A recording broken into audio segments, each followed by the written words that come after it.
¿Sabías que el gobierno de Estados Unidos infectó deliberadamente a cientos de hombres con una enfermedad mortal y los observó morir durante 40 años sin darles tratamiento? Esto no es una película de terror. Esto sucedió realmente en territorio estadounidense, y lo que vas a escuchar hoy cambiará para siempre tu forma de ver la historia de la medicina. Quédate conmigo porque esta historia es tan perturbadora como necesaria de conocer. Corría el año 1932 en Tuskegee, Alabama. En plena época de la Gran Depresión, cuando millones de estadounidenses luchaban por sobrevivir, un grupo de científicos del Servicio de Salud Pública de Estados Unidos inició un estudio que pasaría a la historia como uno de los experimentos más crueles e inmorales jamás realizados en suelo americano. Pero lo más escalofriante de todo esto no es solo lo que hicieron, sino durante cuánto tiempo lo mantuvieron en secreto. El experimento Tuskegee comenzó con una promesa. Los investigadores del gobierno llegaron al condado de Macon, Alabama, una de las zonas más pobres del sur de Estados Unidos, donde vivía una gran población afroamericana. Estos hombres, en su mayoría parceros y trabajadores del campo, eran gente humilde que confiaba en las autoridades. Y fue precisamente esa confianza la que se convirtió en su mayor desgracia. Los científicos les dijeron que iban a recibir tratamiento médico gratuito para la mala sangre, un término que se usaba en esa época para describir varias enfermedades. Les prometieron comidas gratis, exámenes médicos sin costo y hasta ayuda para pagar sus funerales. Para personas que apenas podían alimentar a sus familias, esto sonaba como un regalo del cielo, pero era una mentira. Una mentira que duraría décadas y costaría cientos de vidas. En realidad, estos hombres padecían sífilis, una enfermedad de transmisión sexual que, si no se trata, puede causar daños terribles al corazón, al cerebro, a los nervios y finalmente llevar a la muerte. Los investigadores del gobierno sabían esto perfectamente, pero nunca tuvieron la intención de curarlos. Su objetivo era observar cómo progresaba la enfermedad en cuerpos de hombres negros hasta su etapa final, hasta la muerte. 600 hombres afroamericanos fueron reclutados para este estudio. De ellos, 399 tenían sífilis y 201 no la tenían y servían como grupo de control. Ninguno de ellos sabía realmente qué enfermedad tenían ni qué les estaban haciendo. Los médicos les realizaban pruebas dolorosas, como punciones lumbares, que les decían eran tratamientos especiales. Pero no recibían ningún medicamento real que pudiera curarlos. Lo más terrible es que cuando comenzó el estudio en 1932, ya existían algunos tratamientos disponibles para la sífilis, aunque no eran perfectos. Se usaban compuestos de mercurio y arsénico que, si bien eran tóxicos y peligrosos, podían ayudar. Pero los investigadores decidieron no darles ni siquiera esos tratamientos. Querían ver qué pasaba si la enfermedad seguía su curso natural, sin ninguna intervención. Y aquí viene algo aún más impactante.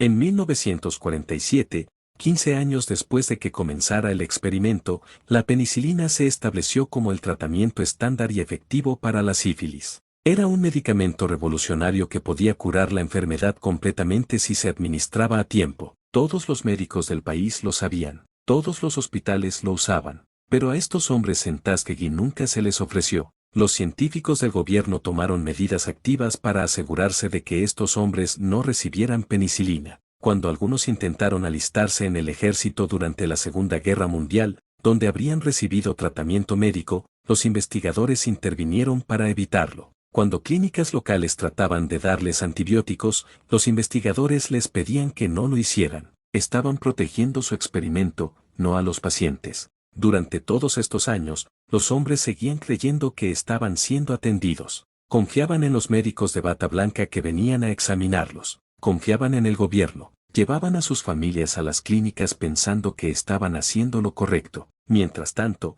la sífilis avanzaba sin control por sus cuerpos. La enfermedad atacaba sus corazones, sus cerebros, sus sistemas nerviosos. Algunos quedaban ciegos. Otros perdían la capacidad de caminar. Muchos desarrollaban demencia. Y lentamente, uno tras otro, morían. Pero la tragedia no terminaba con ellos. La sífilis es contagiosa, especialmente en sus primeras etapas. Muchos de estos hombres contagiaron a sus esposas sin saberlo. Y las mujeres embarazadas con sífilis pueden transmitir la enfermedad a sus bebés, causando lo que se llama sífilis congénita, que puede provocar deformidades graves, enfermedades y muerte en los recién nacidos. Se estima que por lo menos 40 esposas fueron infectadas y 19 niños nacieron con sífilis congénita como resultado directo de este experimento. ¿Cómo pudieron los médicos justificar esto ante sí mismos? ¿Cómo pudieron mirar a estos hombres a los ojos, sabiendo que los estaban dejando morir cuando existía una cura? La respuesta tiene que ver con el racismo profundamente arraigado en la sociedad estadounidense de esa época. Muchos científicos creían en teorías racistas que sugerían que las personas negras eran biológicamente diferentes a las blancas,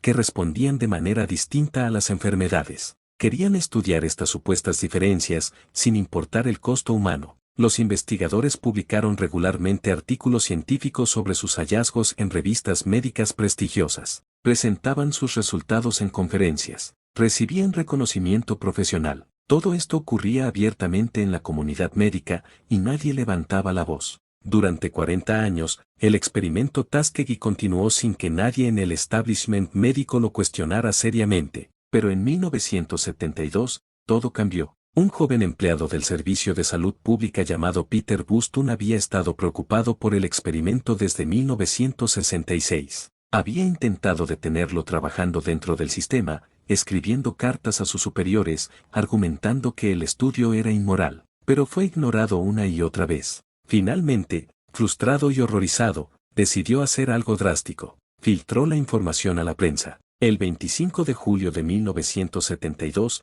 el periodista Jan Eyer publicó un artículo explosivo en The Associated Press revelando los detalles del experimento Tuskegee al público estadounidense. La noticia causó una conmoción nacional inmediata. La gente no podía creer que su propio gobierno hubiera hecho algo tan horrible. Los titulares en los periódicos hablaban de un experimento nazi realizado en suelo americano. Las comparaciones con los experimentos médicos del Holocausto eran inevitables e inquietantes. La indignación pública fue masiva y justificada. ¿Cómo era posible que en un país que se proclamaba defensor de los derechos humanos y la democracia, el gobierno hubiera permitido que esto sucediera durante 40 años? Las preguntas llovían. ¿Quién había autorizado esto? ¿Cuántos funcionarios habían? ¿Por qué nadie había detenido el experimento cuando la penicilina se convirtió en el tratamiento estándar en los años 40? Y ahora, antes de continuar con lo que pasó después de que se descubrió esta atrocidad, si esta historia te está impactando tanto como a mí cuando la investigué, te invito a que te suscribas al canal. Es importante que estos hechos históricos no se olviden y que aprendamos de ellos. Dale al botón de suscribirse y activa la campanita para no perderte contenido como este que te hace reflexionar sobre nuestro pasado. Después de que la noticia se hiciera pública, la presión fue tan grande que el gobierno no tuvo más remedio que actuar. En agosto de 1972, apenas un mes después de la publicación del artículo, el experimento Tuskegee fue finalmente terminado. 40 años después de haber comenzado. 4 décadas de sufrimiento innecesario. Cientos de vidas destruidas. Y todo por fin había llegado a su fin, pero el daño ya estaba hecho. Se formó un panel asesor ad hoc para revisar el estudio. Este panel, compuesto por médicos, abogados y ciudadanos, concluyó que el experimento había sido éticamente injustificado desde el principio. Su informe declaró que los participantes nunca habían dado su consentimiento informado, que se les había negado tratamiento efectivo deliberadamente,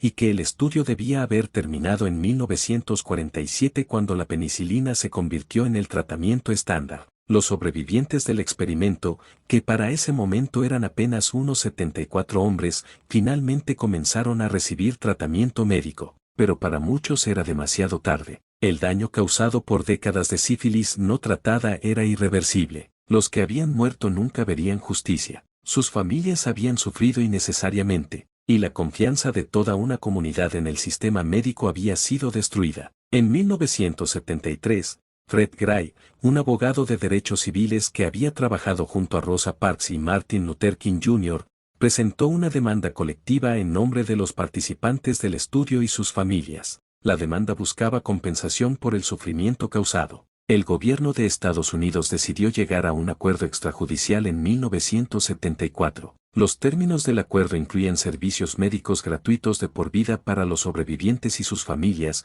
así como pagos en efectivo. Los participantes que aún vivían recibirían $37,000 cada uno. Las viudas e hijos recibirían $15,000 y $5,000 respectivamente, pero el dinero no podía devolver las vidas perdidas. No podía borrar el dolor de las esposas que habían sido infectadas. No podía curar a los niños que habían nacido con enfermedades graves. No podía restaurar la confianza que había sido traicionada. El daño iba mucho más allá de lo que cualquier compensación monetaria pudiera reparar. El impacto del experimento Tuskegee en la comunidad afroamericana fue profundo y duradero. Creó una desconfianza generalizada hacia el sistema médico y el gobierno que persiste hasta el día de hoy. Estudios han demostrado que muchos afroamericanos, especialmente hombres, evitan buscar atención médica porque temen ser usados como conejillos de indias. Esta desconfianza tiene consecuencias reales en la salud pública, contribuyendo a tasas más bajas de vacunación, menor participación en ensayos clínicos y retrasos en buscar tratamiento para enfermedades graves.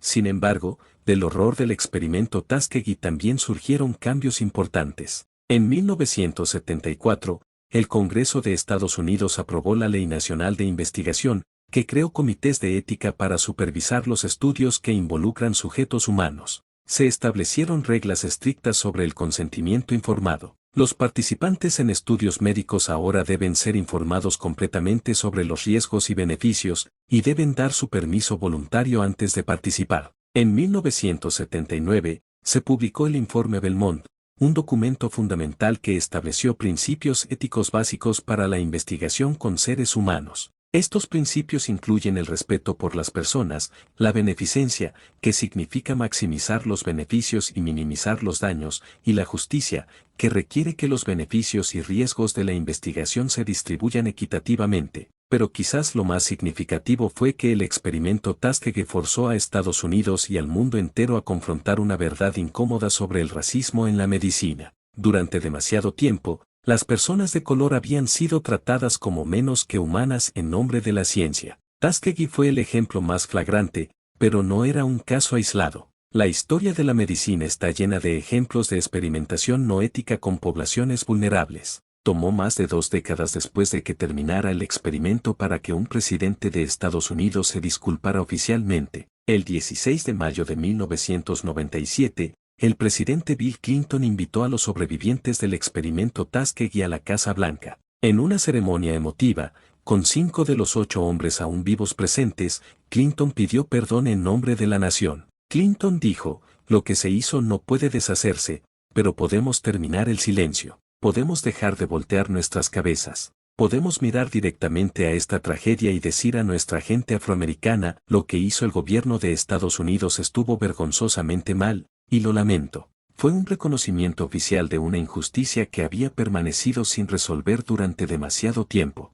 Herman Chow, uno de los sobrevivientes que asistió a la ceremonia, tenía 94 años en ese momento. Había vivido más de 60 años desde que fue reclutado para el estudio en 1932. Había sobrevivido a la sífilis no tratada, a la traición de su gobierno, y ahora, finalmente, recibía una disculpa. Pero Chow y los otros sobrevivientes nunca recuperarían los años de salud que les fueron robados, ni verían regresar a los amigos que murieron innecesariamente. Las lecciones del experimento Tuskegee son múltiples y profundas. Nos enseña sobre la importancia absoluta del consentimiento informado en la investigación médica. Nos muestra cómo el racismo puede corromper incluso instituciones que deberían estar dedicadas a sanar. Nos recuerda que la autoridad médica no es infalible y que los pacientes tienen derechos fundamentales que deben ser protegidos. También nos obliga a preguntarnos qué otros abusos podrían estar ocurriendo ahora mismo que no conocemos. La historia nos ha mostrado una y otra vez que la vigilancia constante es necesaria para proteger a las poblaciones vulnerables de la explotación.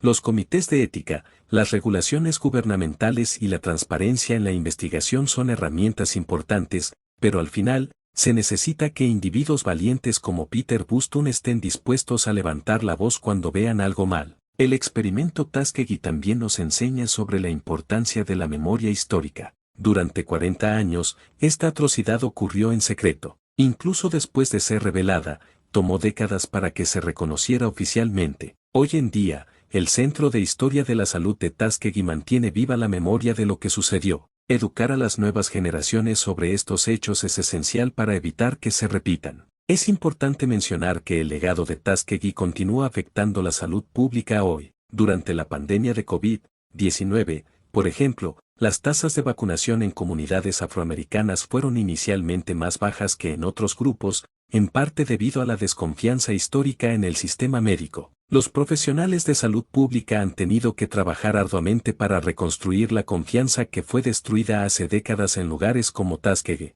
La historia también nos recuerda que la ciencia y la medicina no son neutrales. Son practicadas por seres humanos con prejuicios y valores, operando dentro de sociedades con sus propias injusticias. El progreso científico es valioso, pero nunca debe venir a costa de la dignidad humana. Ningún descubrimiento científico justifica el sufrimiento deliberado e innecesario de seres humanos. El experimento Tuskegee terminó oficialmente en 1972, pero sus consecuencias continúan reverberando más de 50 años después. Es una herida en la historia estadounidense que nunca sanará completamente. Sirve como un recordatorio permanente de lo que puede suceder cuando la arrogancia científica se combina con el racismo y la deshumanización de grupos enteros de personas. Para los hombres que participaron en el estudio, muchos de los cuales ya han fallecido, nunca hubo verdadera justicia. Charlie Pallard, otro sobreviviente, dijo una vez, nos usaron como conejillos de indias. Esa frase simple captura la esencia de la traición. Estos hombres confiaron en su gobierno, confiaron en los médicos, y fueron traicionados de la manera más cruel imaginable. Hoy, cuando pienses en el experimento Tuskegee, no lo veas solo como un evento histórico terrible que sucedió hace décadas. Véelo como una advertencia, como un llamado a la vigilancia, como un recordatorio de que la protección de los derechos humanos requiere esfuerzo constante. Véelo como una razón para cuestionar la autoridad cuando algo no parece correcto, para defender a los vulnerables, y para nunca olvidar las lecciones dolorosas de nuestro pasado. La historia del experimento Tuskegee es oscura y perturbadora, pero es una historia que necesitamos conocer. Solo entendiendo lo que sucedió, por qué sucedió y cómo pudimos permitir que continuara durante tanto tiempo, podemos esperar construir un futuro donde tales atrocidades sean imposibles. Si esta historia te ha impactado, te invito nuevamente a que te suscribas al canal y compartas este video. Es fundamental que más personas conozcan sobre el experimento Tuskegee y otras injusticias históricas. Solo a través del conocimiento y la memoria podemos honrar a las víctimas y trabajar para que nunca se repitan estos horrores. Dale me gusta si crees que estos temas son importantes y déjame en los comentarios qué opinas sobre esta historia. El experimento Tuskegee nos obliga a mirar al espejo como sociedad y preguntarnos cómo permitimos que esto sucediera, y qué estamos permitiendo ahora que las futuras generaciones verán con el mismo horror. La respuesta a estas preguntas define quiénes somos y quiénes queremos ser. Gracias por quedarte hasta el final de este video. Sé que no fue fácil escuchar esta historia, pero era necesario contarla. Los 600 hombres del experimento Tuskegee merecen ser recordados, no solo como víctimas, sino como seres humanos con nombres, familias, sueños y dignidad que les fue arrebatada. Que su sufrimiento no haya sido en vano y que sus historias continúen enseñándonos sobre la importancia de la ética, la justicia y la compasión en la medicina y en la vida. Nos vemos en el próximo video.